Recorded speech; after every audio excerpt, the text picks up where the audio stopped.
في أولادكم للذكر مثل حظ الأنثيين فقال الله تعالى في آية أخرى الرجال قوامون على النساء بما فضل الله بعضهم على بعض وبما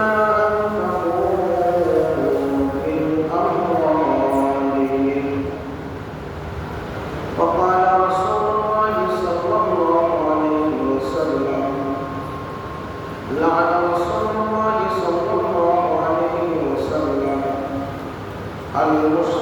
المشتبهين من الرجال في النساء والمشتبهات من النساء بالرجال أو كما قال عليه الصلاة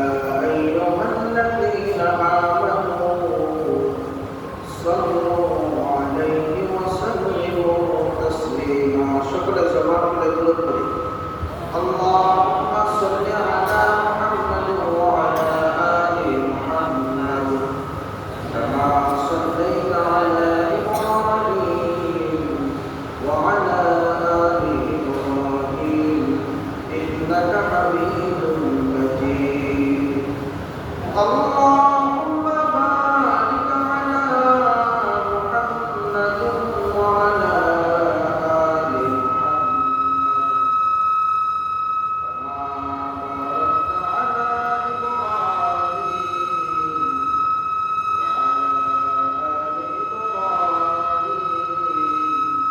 إنك حميد مجيد ولولا بكماله كشف الدجى بجماله حسنت جميع صواله صلوا عليه وآله لا إله إلا الله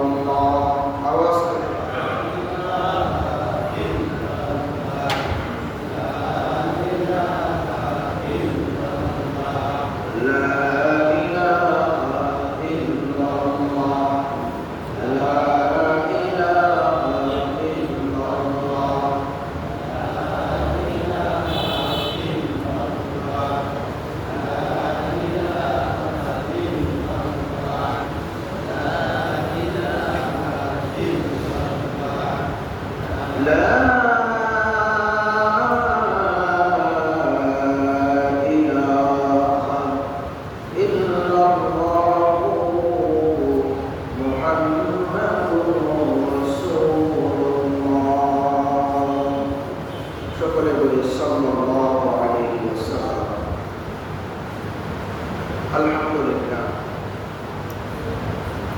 Allah subhanahu wa ta'ala insya berbalik অন্তরে অন্তরস্থ থেকে কৃতজ্ঞতা প্রকাশ করি মহান রব্বুল আলামিন আপনার মাকে অত্যন্ত ভালোবেসে মহাব্বত 10 বছর 10 মাস সন্তানকে খালেকা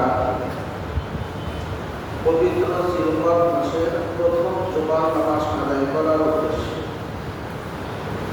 আল্লাহ তাআলার ঘরে আসা বসা কিছু আলোচনা করা আলোচনা শ্রবণ করা সুবর্ণ সুযোগ দান করেছেন মানসিক শারীরিক সুস্থতা দান করেছেন ফিতনা ফাসাদের যুগে আল্লাহ রাসূল সাল্লাল্লাহু আলাইহি ওয়াসাল্লাম বলেন এমন একটা সময় আসবে এমন একটা যুগ আসবে যেই সময় এই যুগের মানুষগুলো একটা বিপদ একটা ফিতনা কাটিয়ে উঠতে না উঠতে আর একটা ফেতনার সামনের উপস্থিত হয়ে যায়। এখন বর্তমান যে আমাদের যে সময়গুলো পার করতেছি, আমাদের মুরব্বীরা বলে যায় দিন ভালো আয় দিন খারাপ, বলে না? বা যে দিন যায় ভালোই যায়, যত দিন আসতেছে একের পরে খারাপই আসতেছে। দিন যত আগাচ্ছে তত কিয়ামতের দিন সময় আগাচ্ছে, দিন যত আগাচ্ছে তত আমাদের মৃত্যুর দিকে আমরা আগাচ্ছি, তত আমরা একের পর এক ফিতনার সম্মুখীন হচ্ছি, তত আমরা একের পর এক বিপদের সম্মুখীন হচ্ছি। সেই বিপদগুলো হতে পারে শারীরিক, সেই বিপদগুলো হতে পারে পারিবারিক, সেই বিপদগুলো হতে পারে সামাজিক, সেই বিপদগুলো হতে পারে রাষ্ট্রীয়ভাবে হতেও পারে। এই বিপদের সম্মুখীন মধ্যেও, এই ফিতনার মধ্যেও এখন পর্যন্ত ঈমানের উপর আমরা টিকে থাকার জন্য লড়াই করে যাচ্ছি, সংগ্রাম করে যাচ্ছি। আল্লাহ তাআলা আমাদেরকে এর পর যে কবুল করতেছেন, ফিতনা চতুর্দিক থেকে ফিতনা আমাদেরকে গ্রাস করে নিতে চায়, বিপদ চতুর্দিক থেকে আমাদেরকে গ্রাস করে নিতে চায়, তারপরও সেই ফিতনার যুগেও বিপদের যুগেও আল্লাহ তাআলার কুদরতি পায়ে সিজদা দেওয়ার মতো এখন পর্যন্ত আল্লাহ তাআলা সুযোগ করে রেখেছেন। এখন পর্যন্ত আল্লাহ তাআলা ইসলাম পালন করার জন্য, দ্বীন ধর্ম পালন করার জন্য সুবর্ণ সুযোগ রেখেছেন। এই জন্য অন্তরের অন্তরস্থল থেকে উচ্চ আওয়াজে কালিমাত শুকর আদায় করি আলহামদুলিল্লাহ। সম্মানিত মুহতারাম হাজিরিন, আল্লাহ রাব্বুল আলামিন, আমরা সকলেই জানি আল্লাহ রাব্বুল আলামিন সর্বপ্রথম তৈরি করলেন হযরত আদম আলাইহিস সালাম। আদম আলাইহিস সালাম জান্নাতের মধ্যে বসবাস করতে লাগলেন। কিছুদিন যাবার পরে আদম আলাইহিস সালাম আল্লাহ তাআলার কাছে আরজি করলেন, আল্লাহ, একা একা জান্নাতের মধ্যে থাকতে ভালো লাগে না, কেমন কেমন যেন লাগে, তুমি মেহেরবানি করে আমার একটা সঙ্গীর ব্যবস্থা করে দাও। দেখেন, মানুষ কিন্তু একা বসবাস করতে পারে না। একটা মানুষকে যতই খাবার দেন, যতই বিলাসিতাই দেন, যদি একটা ঘরে আবদ্ধ করে রাখেন, ওই মানুষটা যতই আপনি বিলাসিতা পাক না কেন, যতই আপনার আরাম আয়েস পাক না কেন, খাবার দাবার ভালো পাক না কেন, তারপরও ওই মানুষটা মানসিকভাবে একে একে দিন দিন অসুস্থতার কারণ হয়ে দাঁড়ায় না? আদম আলাইহিস সালাম আল্লাহ রাব্বুল আলামিনের কাছে আরজি করলেন, আল্লাহ, একা একা ভালো লাগে না, এখন কি করা দরকার? একটা সঙ্গীর ব্যবস্থা করো, এটা গল্প গুজব করা যায়, এরকম একটা সঙ্গীর ব্যবস্থা করে দাও। আল্লাহ তাআলা আমাদের আদি পিতা আদম আলাইহিস সালামের আরজি গ্রহণ করে আমরা সকলেই জানি তার মধ্য থেকেই একজন সঙ্গীর ব্যবস্থা করে দিলেন, যার নাম রাখা হয় আম্মাজান হাওয়া আলাইহিস সালাম। দুইজনই নারী, একজন নারী একজন পুরুষ। এই সৃষ্টি কার? আওয়াজ দিয়ে আপনি কার? আল্লাহ তাআলার সৃষ্টি। এক পর্যায়ে শয়তানের প্রবঞ্চনায় পড়ে দুইজনই কোনো না কোনো কারণে অপরাধ ভুল করেছে। এটা অপরাধ বলা যায় না, তারা ভুল করেছে। আল্লাহ তাআলা তাদের বললেন, ক্ষমাও করেছেন, পৃথিবীতে আবির্ভাব ঘটাইলেন, পৃথিবীতে আসলেন, তাদের মাধ্যমে একের পর এক দিন দিন পৃথিবীতে মানুষ বিস্তার করতে লাগলো। আল্লাহ তাআলা পৃথিবীর মধ্যে যত মাখলুক সৃষ্টি করেছেন, প্রত্যেকটা মাখলুক গুলোকে আল্লাহ তাআলা জোড়ায় জোড়ায় সৃষ্টি করেছেন। সুবহানাল্লাহ। এই সৃষ্টির স্রষ্টা যিনি সৃষ্টি করেছেন, তিনি প্রত্যেকটা জোড়ায় জোড়ায় সৃষ্টি করেছেন। প্রত্যেক মাখলুকের জোড়া আছে, তাদেরও একটা নিয়ম কানুন দিয়ে আল্লাহ তাআলা সৃষ্টি করেছেন। ঠিক তেমনি ভাবে মানুষেরও নিয়ম কানুন দিয়ে আল্লাহ তাআলা সৃষ্টি করেছেন। তো জাহিলিয়াতের যুগ যখন আসে, রাসূলুল্লাহ সাল্লাল্লাহু আলাইহি ওয়াসাল্লামের আবির্ভাবের আগ পর্যন্ত যে যুগটা ছিল, ঈসা ঈসা আলাইহিস সালাতু ওয়াস সালামের পর থেকে নিয়ে প্রায় 500-550 বছর পর্যন্ত যে যুগটা, যে জমানা ছিল, ওই জমানার নাম কি? আওয়াজ দেয়া বলে কি নাম? জাহিলিয়াতের যুগ, বর্বরতার যুগ, অন্ধকারের যুগ। অন্ধকার বলতে এই অন্ধকার বোঝায় না যে রাত দিনের অন্ধকার, এবং এইটা হয়। তারা দ্বীনের ইলম থেকে, আসমানি ইলম থেকে, ধর্মীয় ইলম থেকে অন্ধ ছিল, যার কারণে বলা হইতো অন্ধকারের যুগ। তো দেখতে দেখতে সেই যুগের মানুষগুলো একের পর এক যখন দেখতেছে যে নারীর সংখ্যা বেশি হওয়া দিছে, তখন বেশি হওয়ার কারণে তারা এই নারীদেরকে আর ভালোবাসে না। কারণ এরা মনে করে যে আমার কন্যা জন্ম নিলে আমার বোঝা, আমার কন্যার জন্ম নেওয়া মানেই আমি বিপদে পতিত হইলাম, বিপদগামী হইলাম। এই জন্য তারা জীবন্ত নারী সন্তানকে, কন্যা সন্তানকে জীবন্ত মাটির নিচে পুঁতে রাখত। কথা বলে ঠিক কিনা? আমরা এই ইতিহাস অনেকেই জানি, আমরা সকলেই প্রায় কম বেশ জানি। কিন্তু সেই জমানার মধ্যে নারীদের সম্মান, নারীদের ইজ্জত সমুন্নত করেছেন কে? আওয়াজ দেয়া বলে কে করেছেন? আল্লাহ তাআলা করেছেন। আল্লাহ তাআলা সেই নারীদের সম্মান, ইজ্জত বাড়িয়ে দিয়েছেন। বলছেন সমান অধিকারের কথা বলেন নাই, সেখানে বলছে অগ্রাধিকার দেওয়া হয়েছে। অগ্রাধিকার দেওয়া হয়েছে। পুরুষদের তুলনায় নারীদের সম্মান আরো বেশি। কারণ এই নারীদের মধ্য থেকেই যত নবী রাসূল আসছেন, প্রত্যেক নবী রাসূলরা কোনো না কোনো নারীর গর্ভ থেকেই আসছেন। কথা বলা ঠিক কিনা? কোনো না, সমস্ত অধিকাংশ নারীরাই কোনো না কোনো একজন নবীর মা। এই নারীরা কোনো না কোনো আলেমের মা। এই নারীরা কোনো না কোনো একজন সম্মানিত ইজ্জতওয়ালা সাহাবীদের মা। এই নারীরাই কোনো না কোনো তাবেঈনদের মা। এই নারীরাই কোনো না কোনো বরকতময় বুজুর্গ আল্লাহওয়ালাদের মা। এই জন্য নারীদেরকে আল্লাহ সম্মান বেশি দিয়েছেন, ইজ্জত বেশি দিয়েছেন, অগ্রাধিকার বেশি দিয়েছেন। কথা বলে ঠিক কিনা?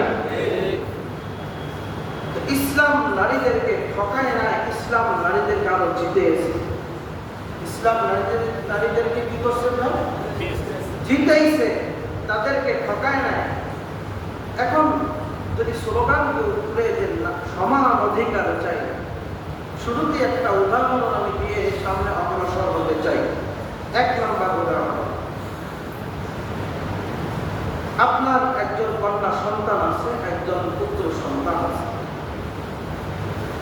পুত্র সন্তান এবং কন্যা সন্তান, আপনার ছেলে মেয়ে উভয়কে তাদেরকে বললেন যাও তোমরা নানার বাড়িতে বেড়াইতে যাও, পরীক্ষা শেষ, স্কুল বন্ধ, এখন তোমরা একটু বেড়াই আসো, ঘুরে ঘুরে আসো। এখন যাবার সময় মেয়ের হাতে 100 টাকা দিলেন, দিয়ে বললেন মা এই টাকাটা তোমার কাছে রাখো। ছেলের কাছে 500 টাকা দিলেন, দিয়া বললেন বাবা এই টাকা দিয়ে তুমি গাড়ি ভাড়া যত খরচ আছে তোমার বোনকে নিয়ে তোমার নানির বাড়ি থেকে বেড়াই আসো। আচ্ছা বলেন তো, এখন গাড়ি ভাড়া দেওয়ার দায়িত্ব কার?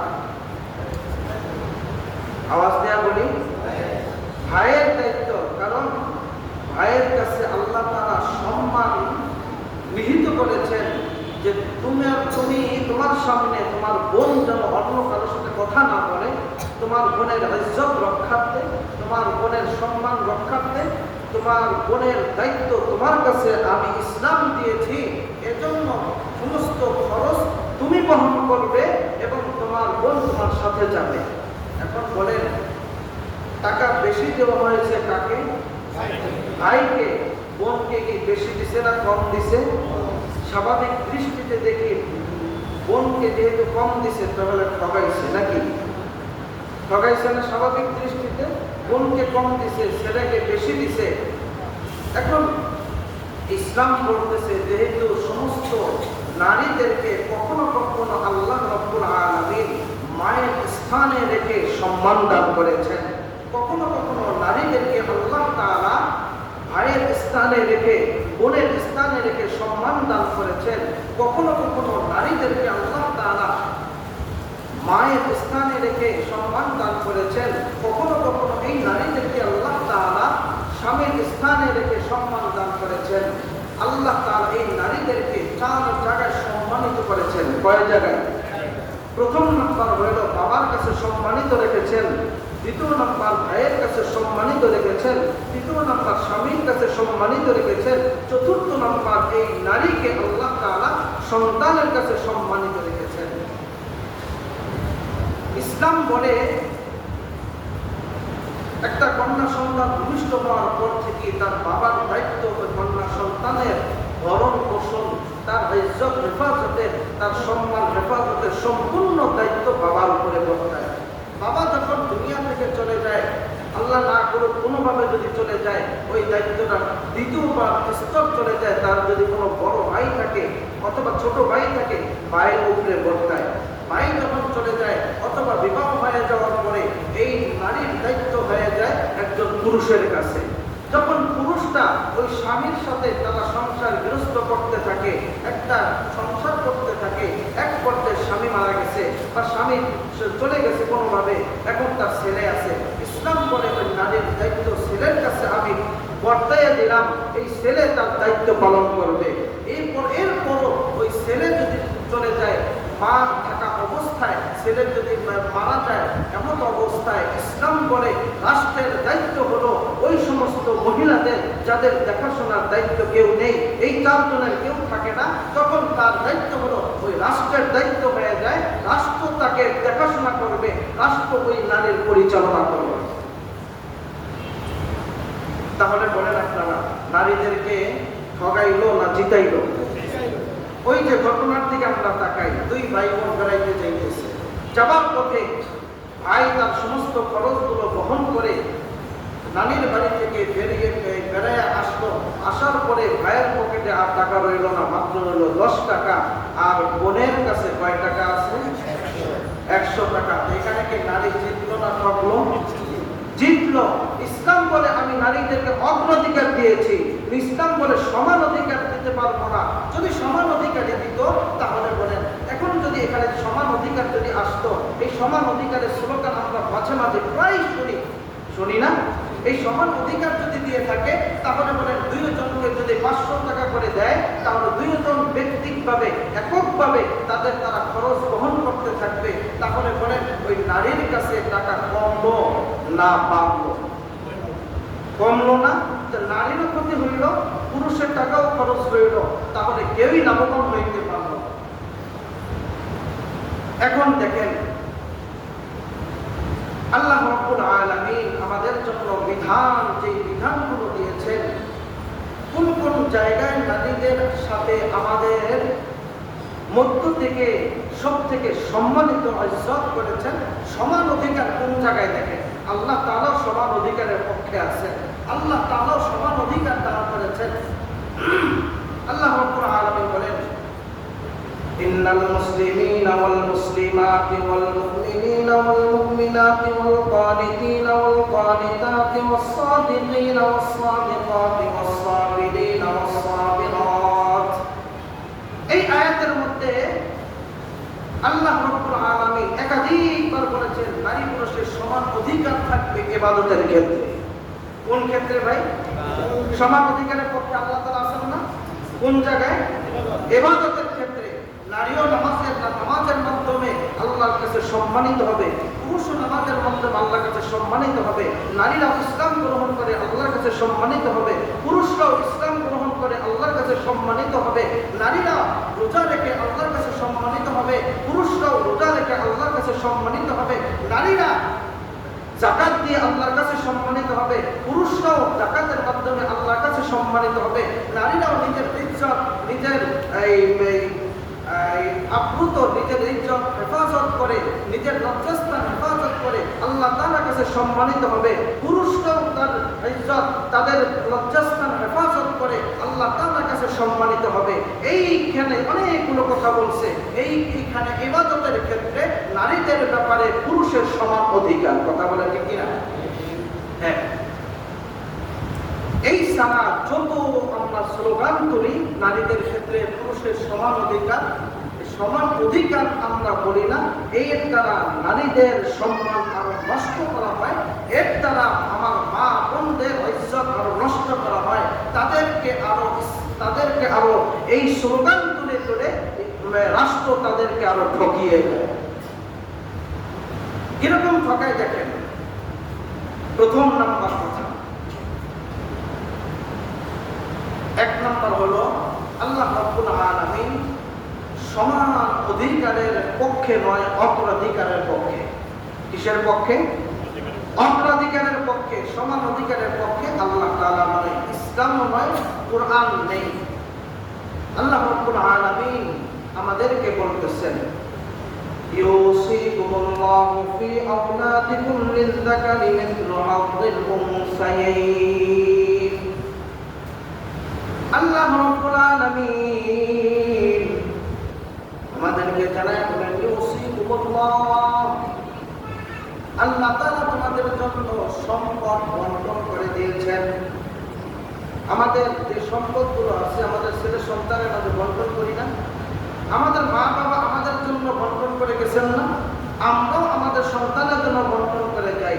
আল্লাহ তাআলা বলেন ফি আওলাদিকুম, তোমাদের সন্তানের ক্ষেত্রে সম্পদ বন্টনের ব্যাপারে আল্লাহ তাআলা নির্ধারণ করে দিয়েছেন লিয-যাকারি মিসলু হাযযিল উনসায়াইন। এখানে বলা হয়েছে লিয-যাকারি, একজন পুরুষ যেই পরিমাণ সম্পদ পাবে ওই পরিমাণ সম্পদ দুইজন নারী পাবে। উদাহরণস্বরূপ একজন পুরুষ যদি 2 কাঠা জায়গার মালিক হয়, দুইজন নারী 2 কাঠা জায়গার মালিক থাকে। এটা কে বলছে? ইসলাম বলতেছে, আল্লাহ বলতেছে, কুরআন বলতেছে। এখন আমাদের দেশে এক পর্যায়ে এসে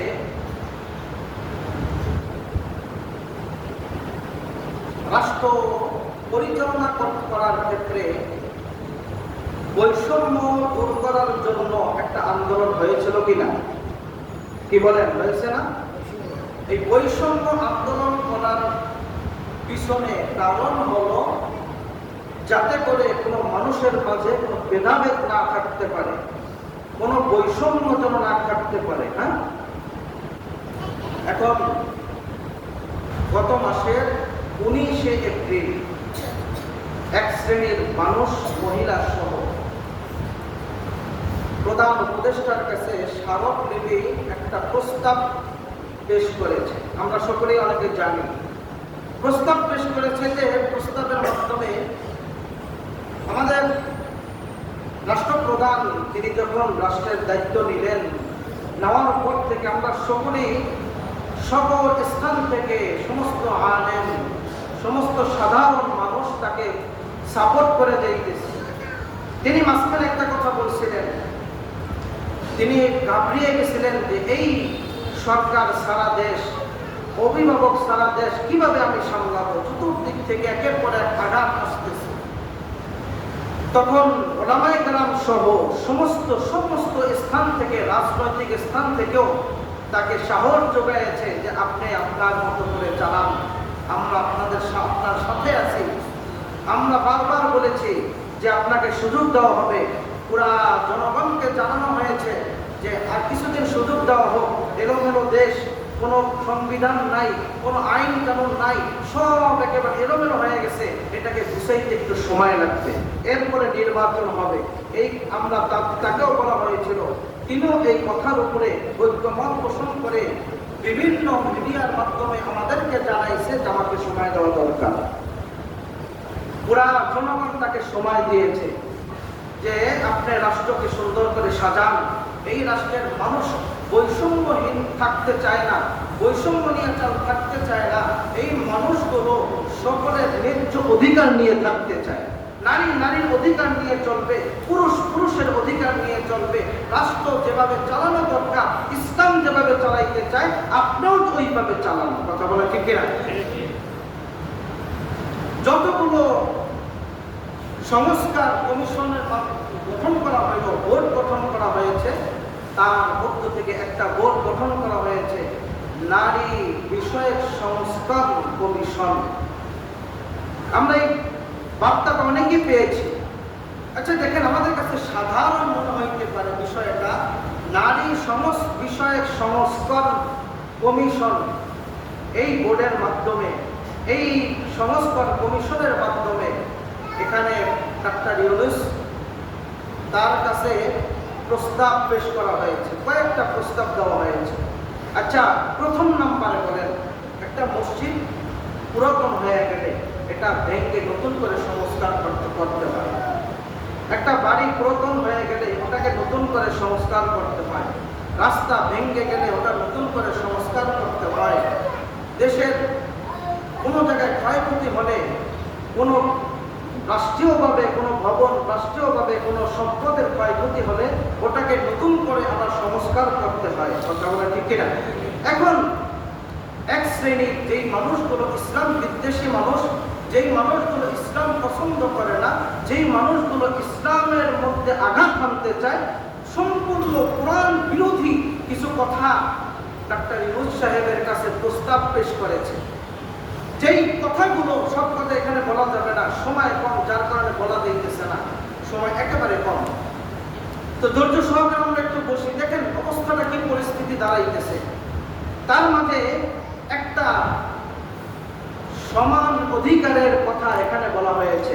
আচ্ছা, সমান অধিকার দিয়ে কি বুঝাইতে চাইলেন? তিনি বুঝাইতে চাইলেন, এই যারা প্রস্তাব পেশ করেছে, এখানে ডাক্তার ইউনূস সাহেবের কোনো আমি দোষ বলতেছি না, যদি তিনি এই প্রস্তাব গ্রহণ করেন তাহলে তার দোষ, আর গ্রহণ না করলে তার কোনো দোষ না। এখন পর্যন্ত গ্রহণ হয়নি, এখন প্রস্তাব পেশ করেছে। এক নম্বর কথা, সমান অধিকার নিয়ে, নারী পুরুষ সমান অধিকারে থাকবে। কিরকমে? নারীরাও যেই পরিমাণ সম্পদ পাবে, পুরুষও ওই পরিমাণ সম্পদ পাবে। আপনার বিবাহ হইল, বিবাহ বিচ্ছেদ হয়ে গেছে, বিবাহ আপনার আলাদা হয়ে গেছে, এখন এই ক্ষেত্রে আপনার সম্পদ যেই পরিমাণ আছে 50-50 নারীকেও দিয়ে দিতে হবে।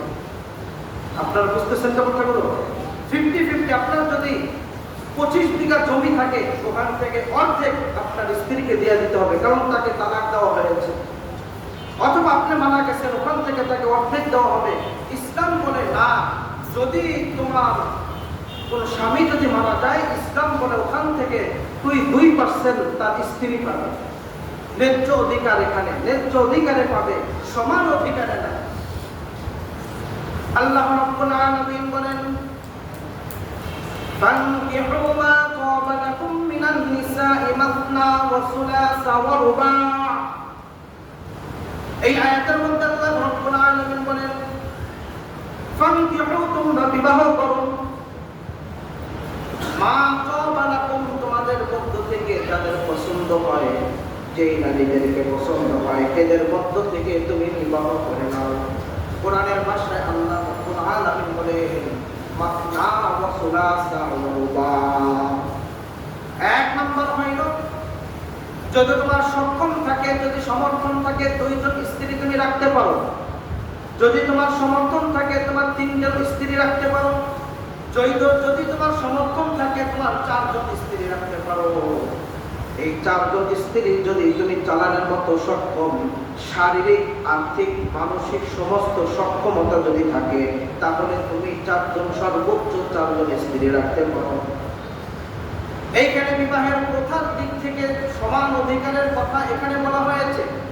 নারী যে পুরুষ যেভাবে 4 জন স্ত্রী রাখতে পারে, একে একে করে নারীরাও একে একে করে 4 জন স্বামীও রাখতে পারবে। নারীরাও একে একে করে 2 জন, 3 জন, 4 জন করে স্বামী রাখতে পারবে। এই কথা প্রস্তাব করা হয়েছে। আল্লাহ রাব্বুল আলামিন বলেন, এই অধিকার দেওয়া হয়েছে পুরুষকে, নারীদেরকে না। আরেক সমান অধিকারের দিকে তারা পদার্পণ করতে চাচ্ছে, সেটা হলো পুরুষ তালাক দেওয়ার দায়িত্ব দিয়েছে কাকে? আওয়াজ দিয়া বলি, কাকে? আচ্ছা বলুন, এই তালাকের দায়িত্ব যদি নারীদেরকে দেওয়া হইতো, তাহলে আমার মনে হয় এখানে যে সমস্ত পুরুষরা বিবাহিত আছেন, প্রত্যেক পুরুষ প্রতিদিন 3 বেলা ভাত খান, 6 বেলা তালাক পাইতেন। কথা বলে ঠিক কিনা? 3 বেলা ভাত খাইতেন, 6 বেলা তালাকের অধিকার পাইয়া যেতেন। এই জন্য তালাকের দায়িত্ব দেওয়া হয়েছে কার উপরে? পুরুষের উপরে। এরা প্রস্তাব করেছে নারীরাও সমান অধিকারে তালাক দিতে পারবে, কিন্তু তালাক দেওয়ার অধিকার ইসলাম নারীদেরকে দেওয়া হয় নাই। তালাক দেওয়ার অধিকার একমাত্র পুরুষকেই দেওয়া হয়েছে। দেখেন, এরপরে আসেন, কেউ কেউ বলেছে, একটা সময় কিছু মানুষ বলেছিল যে আমার শরীর আমার সিদ্ধান্ত, আমি যা ইচ্ছা তাই করব, যেখানে ইচ্ছা সেখানে বিলাইয়া দিব, যেখানে ইচ্ছা সেখানে আমি ওপেন করব, যেখানে ইচ্ছা সেখানে আমি এটাকে আমার শরীরে যা কিছু আমি তাই করতে পারি। কিন্তু ইসলাম এই অধিকার তাকে দেওয়া হয় না। কোরআন কি বলতেছে দেখেন, আল্লাহ রাব্বুল আলামিন বলেন আলা লাহুল কলবু ওয়াল আমর। এখানে শয়তান ওই নারীদেরকে বুঝাইতেছে, ওই নারীদেরকে ধোঁকা দিয়ে বলতেছে যে পুরুষরা যেভাবে চলে তোমারও সেভাবে চলা অধিকার আছে। পুরুষ যেই পোশাক পরিধান করে তুমিও সেই পোশাক পরিধান করবে, পুরুষ যেই কর্ম করে তুমিও সেই কর্ম করবে, পুরুষ যেই অবস্থায় আছে তোমারও সেই অবস্থায় থাকতে হবে। আল্লাহ বলেন না, আল্লাহ সাবধান হয়ে যাও, লাহুল খালকু ওয়াল আমর। আল্লাহর সৃষ্টির মধ্যে আল্লাহ যে হুকুম করেছেন এই ব্যাপারে তুমি সতর্ক হয়ে সাবধানতা অবলম্বন করো। তাহলে কি বলেন, কোরআনের পুরা উল্টা হয়েছে না? আর একটা কথা দেখেন, এখন অনেক সময় দেখা যায় আমাদের নারীরা পুরুষদের উপর কর্তৃত্ব করতে চায়। রাষ্ট্রীয়ভাবে বিগত দিন করেছে, পারিবারিকভাবেও করে, সামাজিকভাবেও করে। সর্বক্ষেত্রে নারীরা পুরুষদের উপর অধিকার খাটাইতে চায়। আল্লাহ তাআলা কি বলেন দেখেন, আর-রিজালু কাওয়ামুনা আলান নিসাই বিমা ফাদ্দালাল্লাহু বা'দাহুম আলা বা'দ। আল্লাহ রাব্বুল আলামিন বলেন আর-রিজালু কাওয়ামুনা আলান নিসা, নারীদের উপরে অধিকার দিয়েছেন আল্লাহ রাব্বুল আলামিন একমাত্র পুরুষদেরকে। কাদেরকে অধিকার দিয়েছেন? পুরুষদেরকে অধিকার দিয়েছেন নারীদের উপর কর্তৃত্ব খাটানোর জন্য। নারীদেরকে সম্মান দিয়েছেন, অধিক কর্তৃত্ব খাটানোর হুকুমত দিয়েছেন পুরুষদের। এখানে ভুল বুঝবেন না, অনেক এই আওয়াজ অনেক মা বোনদের কানেও চাইতেছে। নারীদেরকে সম্মান দিয়েছেন 4 স্থানে। প্রথমে বলেছিলাম, মনে আছে? পুরুষদেরকে কর্তৃত্ব দেওয়ার জন্য অধিকার দেওয়া হয়েছে। রাষ্ট্র পরিচালনা করবে, বঙ্গভবন পরিচালনা করবে, সমাজ পরিচালনা করবে, সংসার পরিচালনা করবে, কর্মক্ষেত্র পরিচালনা করবে নারীরা, পুরুষ। এরা বলতেছে নারীরাও এখানে কর্তৃত্ব খাটাইতে পারবে। কোরআনের পুরা সাংঘর্ষিক, কোরআনের পুরা উল্টা। এরপরে দেখেন, এভাবে বলতে অনেকগুলো বলা যায়। এরপরে দেখেন, এখন আসল কথার মধ্যে আসে, এগুলো খুব গুরুত্বপূর্ণ কথা।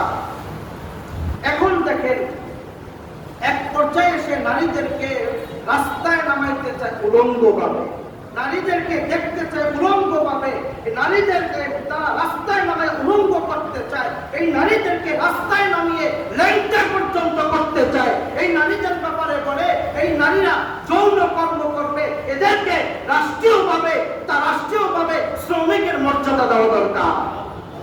আওয়াজ দেয়া বলি নাউজুবিল্লাহ। আচ্ছা, এই কথাটা কেন বলছে? এই দেশ থেকে নারীদেরকে নিয়ে বিদেশের বাড়িতে তাদেরকে যৌন কর্মের মধ্যে লিপ্ত করা হবে, এই জন্য তাদেরকে শ্রমিকের অধিকার দিতে চায়। এটা কি কোরআনের সাংঘর্ষিক না? কোরআনের সাংঘর্ষিক না? কোরআন বিরোধী না? কি বলেন? আওয়াজ দিয়ে বলেন, কোরআন বিরোধী না এটা? এরপরে দেখেন আরেকটা কথা, সকল ধর্মের মধ্যে কিছু না কিছু নীতিমালা আছে না নাই? ইসলাম ধর্মের নীতিমালা আছে না? হিন্দু ধর্মের নীতিমালা আছে না? বৌদ্ধ ধর্মের নীতিমালা আছে না? খ্রিস্টান ধর্মের নীতিমালা আছে না? সব ধর্মের নীতিমালা আছে। এরা প্রস্তাব পেশ করেছে যে কোন ধর্মের বিধানের দিকে অনুসরণ করে সংবিধান করা যাবে না। কোন ধর্মের বিধানের দিকে অনুসরণ করে করে কোনো সংবিধান করা যাবে না, সংবিধান করতে হবে আমাদের কথা অনুযায়ী। এক শ্রেণীর মানুষরা এই কথা বলে ডাক্তার ইউনূস সাহেবের কাছে প্রস্তাব করেছে। এরপরে দেখুন আরো প্রস্তাব করেছে যে এই আমাদের দেশে যে পতিতা আছে না, এদের অবস্থাটা হইল যে এই পতিতাগুলো যেগুলো আছে এদের দ্বারা আমাদের সমাজের কোনো উন্নত হয়, আমাদের সন্তানদের জন্য কোনো উপকার আসে? এই পতিতার মাধ্যমে দেশের ক্ষতি, সমাজের ক্ষতি, যুবকের ক্ষতি, দেশের মধ্যে একটা বিশৃঙ্খলা তৈরি হয়ে যায়। কথা বলে ঠিক কিনা? এই ক্ষেত্রে বলা হয়েছে তাদেরকে বৈধতা দেওয়া দরকার। এই পতিতাগুলো আজ পর্যন্ত কোন সরকার বৈধতা দিতে পারে নাই, ফ্যাসিস্ট সরকার বৈধতা দেয় নাই, কেউ দিতে পারে নাই। এখন বর্তমানে ডাক্তার ইউনূস সাহেবের কাছে প্রস্তাব পেশ করে বলতেছে এদেরকে বৈধতা দেওয়া দরকার। নাউজুবিল্লাহ, তো আসতে বললেন। দেখেন, যদি কোনো মানুষ যৌন পেশায় লিপ্ত হয়ে যায়, তাদেরকে এটা কোনো দোষী সাব্যস্ত না করা, এই ধরনের কিছু কিছু আরো কঠিন থেকে কঠিন শব্দগুলো ব্যবহার করে। আরেকটা দেখেন, আরেকটা কথা বলে আমি মূল আলোচনা সংক্ষিপ্ত বলে শেষ করে দেব ইনশাআল্লাহ। এক নাম্বার কথা, বৈবাহিক আপনাদের স্বামী স্ত্রীর সম্পর্ক আছে না নাই? এখন বলতেছে যে সমান অধিকার এখানে কি দাঁড়িয়েছে, একটা কথা তার প্রকাশ করতেছে, স্পষ্ট ভাষায় বলতেছে বৈবাহিক দর্শনের আইন করা দরকার। বৈবাহিক দর্শনের আইন কিভাবে হবে? দেখেন, আপনার শারীরিক চাহিদা আসলো, আপনারা অন্য কোনো মাইন্ডে দিবেন না, মেহেরবানি করে। শারীরিক কোনো চাহিদা আসলো পুরুষদের, এখন এই চাহিদা মিটাবেন আল্লাহ তাআলা জায়গা দিছেন না দিছেন, স্থান দিছে না। এখন আপনার মন চাইতেছে, স্ত্রীর মন চাইতেছে না, তাকে ফুসলিয়ে এবার তাকে আদর সোহাগের মাধ্যমে আপনি আপনার কাছে আনবেন। এদের আইন প্রস্তাব হলো, এটা হলো যে ধর্ষণের আইন। ওই স্ত্রী ইচ্ছা করলে কোর্টে গিয়ে মামলা করতে পারবে। আচ্ছা, যদি এমনটাই যদি হয়, আপনার মনটা ভালো লাগতেছে না, আজকে আপনার স্ত্রী বলতেছে ওগো চলো আজকে একটু দেয়া আমরা পার্কে যাব, একদিন চলো না রেস্টুরেন্টে খেতে যাব, একদিন চলো না একটু ঘুরে আসি, আপনি বলতেছেন না আমার যাওয়া যাবে, আমার ওই মনটা ভালো লাগতেছে না, শরীরটা ভালো লাগতেছে না, আমি যাব না। যদি সমান অধিকার হয়, তাহলে আপনি যদি এই কথা বলেন, আপনিও তো মামলা করতে পারবেন। কিন্তু বলছে না, শুধু নারী মামলা করবে, পুরুষ কোনো মামলা করতে পারবে। আচ্ছা, এটা হলো স্বামী স্ত্রীর মধ্যে একটা সম্পর্ক, এই সম্পর্কের মধ্যে ফাটল ধরাইতে চায় এই শ্রেণীর মানুষগুলো, ইসলামের মধ্যে ফাটল ধরায় এই শ্রেণীর মানুষগুলো, সমাজের মধ্যে ফাটল ধরায় এই শ্রেণীর মানুষগুলো, আপনার পরিবারের মধ্যে স্বামী স্ত্রীর ভিতরে ফাটল ধরায় স্ত্রী স্বামীকে আলাদা করতে চায়। কথা বলেন ঠিক কিনা? এরপরে দেখেন আরো প্রস্তাব দিয়েছে সংসদের সিট কয়টা? 300 আসন না? এই 300 আসনকে 600 আসন করতে হবে। 600 আসন করে এই 300 আসন পুরুষদের জন্য আর 300 আসন রাখতে হবে নারীদের জন্য। নারীরা এইভাবে নির্বাচিত হবে, কোনো ভোটের মাধ্যমে নির্বাচিত না। আচ্ছা, সমান অধিকার যদি দেওয়া হয়, নারীরা পুরুষরা যেভাবে ভোটের মাধ্যমে নির্বাচিত হয়, নারীরাও নির্বাচিত হতে হবে। কি বলেন? পুরুষরা যেভাবে নির্বাচিত হয় ভোটের মাধ্যমে, নারীরাও ভোটের মাধ্যমে নির্বাচিত হতে হবে। সমান অধিকার এই কথা বলে না? না, তারা বলে যে পুরুষরা ভোটের মাধ্যমে নির্বাচিত হবে, নারীরা ভোট ছাড়া এককভাবে নির্বাচিত হয়ে 300 আসন গ্রহণ করবে। এখন বলেন আপনারা এখানে যদি এটা বলা হয়, আপনি আজ পর্যন্ত এই পৃথিবীর শুরু লগ্ন থেকে অথবা বাংলাদেশের শুরু থেকে কেউ কি নজির দেখাইতে পারবেন কোন রিক্সাওয়ালা স্ত্রী দেয়ার সংসদে বসছে? কোন রিক্সাওয়ালার স্ত্রী দেয় এমপি হয়েছে? কোন গরিবের মেয়ে, গরিবের স্ত্রী গিয়ে আপনার মন্ত্রী হয়েছে? হয় না। ওই চোরের স্ত্রীরাই সংসদে বসবে, চোরের স্ত্রীরাই সংসদে বসবে। ওই নির্লজ্জ মানুষগুলো যারা রয়েছে, বড় বড় কথা যারা বলে, তাদের স্ত্রীরাই এমপি হবে, মন্ত্রী হবে, নির্ভোটে বিনা ভোটে নির্বাচিত হয়ে সংসদে বসে কোরআন বিরোধী আইন পাস করবে। কথা বলে ঠিক কিনা? এই কথাগুলো দিয়ে আপনারা কি বুঝলেন? আপনারা অনেকে মনে হয় এই মেসেজগুলো পেয়ে গেছেন। এই কথা দ্বারা কি বুঝলেন? এই আইন যদি পাস করা হয় দেশের জন্য ভালো হবে না অমঙ্গল হবে? মঙ্গল না অমঙ্গল? এটা কি ইসলাম বিদ্বেষী না? ইসলামের পক্ষে না ইসলামের বিপক্ষে? এই আইন যদি পাস করা হয়, এই আইন যদি পাস হয়, আজ থেকে আপনারা বলতে পারেন হুজুররা খালি চিল্লায় কেন? কিছু হইলেই হুজুররা খালি চিল্লায় না। হুজুররা শুধু শুধু চিল্লায় না, ওলামায়ে কেরামরা আজ থেকে ভবিষ্যৎবাণী দেখে কোরআন কি বলতেছে।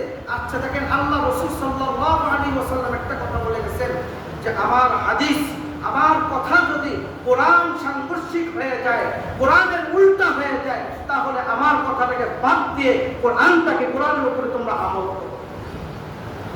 কে বলেছেন এই কথাটা? আল্লাহ রাসূল বলেছেন। আচ্ছা, আল্লাহ রাসূলের থেকে বড় কেউ আছে? আল্লাহ রাসূল থেকে ডাক্তার ইউনূস বড়? আল্লাহ রাসূল থেকে উলামায়ে কেরামরা বড়? আল্লাহ রাসূল থেকে যত বড় আলেম হোক না কেন, যত বড় সাহাবী হোক না কেন, রাসূলের ঊর্ধ্বে যাওয়ার মতো কারো ক্ষমতা নাই। কথা বলে ঠিক কিনা? এখানে রাসূলের উপরে তিনি কথা বলতেছেন, কোরআন বিদ্বেষী কথা বলতেছেন, কোরআনের সম্পূর্ণ উল্টা কথা বলে, উল্টা প্রস্তাব করে, উল্টা প্রস্তাব দেখায়া মানুষদেরকে বিভ্রান্ত করতেছে, কোরআন থেকে দূরে সরাইতেছে, দেশের মধ্যে বিশৃঙ্খলা লাগাইতে চাইতেছে। যেই বিশৃঙ্খলাগুলো, যেই কথাগুলো বিগত সরকারও বলতে পারে না, যেই কথাগুলো বিগত কোনোদিন হয় না। এই সংবিধান হয়েছিল ৭২-এ, ১৯৭২-এ সংবিধান সংস্কার করা হয়েছিল। এখন সংবিধান সংস্কারের নাম নিয়ে নারী বিষয়ক সংস্কারের মধ্যে যখন হাত দেয়, কত সংস্কার করা হয়েছে, কত কিছু করেছে, কেউ কোনো কথা বলে না। সবাই তাকে সমর্থন করেছে, সবাই তাকে ইজ্জত দিয়েছে, সবাই তাকে সুযোগ দিয়েছে। এখন যদি এই প্রস্তাব যদি গ্রহণ করে, আবার এই কথাও ডাক্তার ইউনূস বলেছে যে এই বিষয়গুলো এটা পাঠ্যপুস্তক আকারে ক্লাসের মধ্যে দেওয়া দরকার। এই বিষয়গুলো পাঠ্যপুস্তক করে ক্লাসের মধ্যে পড়ানো দরকার। আবার এই কথা বলছে যৌন শিক্ষাকে ক্লাসের মধ্যে দেওয়া দরকার। আচ্ছা বলুন, যৌন শিক্ষাকে যদি ক্লাসের মধ্যে দেয়, আপনার আবার সন্তান ভালো হবে? খারাপ হবে না? আপনার আবার সন্তানকে খারাপ করতে চাইতেছে। এই পরিস্থিতিতে এদের বিরুদ্ধে রুখে দাঁড়াইতে হবে, এদের বিরুদ্ধে সংগ্রাম করতে হবে, এদের বিরুদ্ধে স্লোগান করতে হবে, এদের বিরুদ্ধে স্লোগান করে রাজপথে নেমে আনতে হবে। যদি বাঁচতে হয় কোরআন নিয়ে বাঁচতে হবে, যদি মরতে হয় কোরআনের ইজ্জত বাঁচাইতে গিয়া জীবন দিতে হয়। ওই জীবনের দাম আছে, দাম আছে। কথা বলো ঠিক কিনা? কোরআনকে ইজ্জত দিতে হইলে, কোরআনের সম্মান যদি দিতে চাই, তোমার জীবনও যদি যায়, ওই জীবনের মূল্য আছে। কথা বলে ঠিক কিনা? তাওহীদি জনতা একটা মানুষ বাংলাদেশের মানুষ মেনে নিবে না, কোন শ্রেণীর মানুষ মেনে নিবে না। এই সংবিধান কেউ, এই সংস্কার কেউ মেনে নিবে না। চাই সে হিন্দু হোক, মুসলমান হোক, বৌদ্ধ হোক, যেই ধর্মের হোক না কেন, প্রতি ধর্মের মধ্যে এই বিষয় সাংঘর্ষিক। কথা বলে ঠিক কিনা? সাংঘর্ষিক না? এই জন্য এখন কি করা দরকার আমাদের? আপনারা বলেন, মেসেজ পাইছেন তো, এখন কি করার দরকার আমাদের? আওয়াজ দেওয়া বলে কি করা দরকার? প্রতিবাদ দরকার আছে না নাই? আপনার স্ত্রী, আপনার মা বোন, আপনার সন্তান, আপনার মেয়েকে রাস্তায় নামাইতে চায়, এই শ্রেণীর মানুষগুলো আমাদের মা বোনদেরকে রাস্তার মধ্যে ল্যাংটা করতে চায়, রাস্তার মধ্যে তাদের ইজ্জত নষ্ট করতে চায়। কথা বলেন ঠিক কিনা? সুতরাং আর কথা বসে থাকার সুযোগ নাই, আর স্লোগান দেওয়ার সুযোগ এখন এর রুখে দাঁড়াইতে হবে। যদি প্রস্তাব পাস হয়ে যায়, দেশের মধ্যে বিশৃঙ্খলা ঘটবে, দেশের মধ্যে অরাজকতা ঘটবে, দেশের মধ্যে দাঙ্গা হাঙ্গামা লেগে যাবে। কথা বলে ঠিক কিনা? সুতরাং এটা আর বাড়তে দেওয়া যাবে না। প্রস্তাব যেহেতু করেছে, এই প্রস্তাব যেন পাস না হয়, এই ব্যাপারে আমাদের জন্য স্লোগান করতে হবে। আমাদের জন্য এদের বিপক্ষে যারা প্রস্তাব করেছে, এদের বিপক্ষে আমাদের স্লোগান তুলে তাদের বিপক্ষে দাঁড়াইতে হবে, সংগ্রাম করতে হবে। ও মিয়া, বাঁচতে হলে কোরআন দিয়ে সংগ্রাম করবা, বাঁচতে হলে হাদিস দিয়ে সংগ্রাম করবা, বাঁচতে হলে রাসূলের ইজ্জত দিয়ে সংগ্রাম করো, বাঁচতে হলে আল্লাহর ইজ্জত, ইসলামের ইজ্জত দিয়ে বাঁচতে হবে। কথা বলো ঠিক কিনা? সুতরাং বেশি কথা বলা যায় না, সময় করে শেষ মনে হয় ওভার হয়ে গেছে। আগামীকালকে এই ব্যাপারে সরোয়ার্দী উদ্যানের মধ্যে ইসলামী আন্দোলন করা হয়, ডাক দেওয়া হয়েছে। আমাদের যাওয়ার দরকার আছে না নাই? আমার মা বোনের জন্য, আমার সন্তানের জন্য যাওয়ার দরকার আছে না নাই? অমিয়া, যখন বৈষম্য আন্দোলন শুরু হয়ে গেছিল, অনেক মেয়েরাও রাস্তায় নেমে গেছে, অনেক সন্তানরা রাস্তায় নামছে, সন্তানের জন্য গার্জিয়ানরাও রাস্তায় নামছে। কথা বলা ঠিক কিনা? এটাও কিন্তু অনেক গার্জিয়ানের অধিকার, এটাও অনেক গার্জিয়ানের কথা আছে। সুতরাং যদি আমাদের সমাজ টিকাইতে হয়, আমাদের রাষ্ট্র টিকাইতে হয়, তাহলে এর বিপক্ষে দাঁড়িয়ে, ইসলামের পক্ষে দাঁড়িয়ে পুরা ইসলাম থেকে সমুন্নত করার জন্য সরোয়ার্দী উদ্যানে উপস্থিত হইতে হবে। কথা বলে ঠিক কিনা? পারবো তো ইনশাআল্লাহ। কারা কারা যাবো আমরা? যাদের কালকে ডিউটি নাই এরা শুধু হাত তুলবেন, অথবা ছুটি নিতে পারবেন। এটা আপনার ইমানি দায়িত্ব। কোরআনটাকে টিকানোর জন্য, ইসলাম টিকানোর জন্য এই কাজ করা ইমানি দায়িত্ব হিসাবে যাওয়া দরকার। কথা বলে ঠিক কিনা? কালকে যাবো ইনশাআল্লাহ। সরোয়ার্দী উদ্যানে সকাল 9টা থেকে বিকাল 3টা পর্যন্ত। ওখানে সকল শ্রেণীর ওলামায়ে কেরামরা থাকবে, রাজনৈতিক দলেরাও থাকবে, সমস্ত রাজনৈতিক দলেরা ওখানে আছে, ওলামায়ে কেরামরাও আছে। এবং এইটার বিপক্ষে আমরা রুখে দাঁড়াইতে হবে, এবং এর বিপক্ষে দাঁড়িয়ে এটা যত আইন পাস না হয় এই ব্যাপারে সংগ্রাম করতে হবে, এই ব্যাপারে স্লোগান তুলতে হবে। আমরা সকলের স্থান থেকে আমরা এই অবস্থা পরিস্থিতি তৈরি করতে হবে যাতে করে আমরা ওখানে যেতে পারি। আগামীকাল সকাল 9টা থেকে বিকাল 3টার মধ্যে শেষ হয়ে যাবে ইনশাআল্লাহ। আমাদের যাওয়ার দরকার আছে না নাই?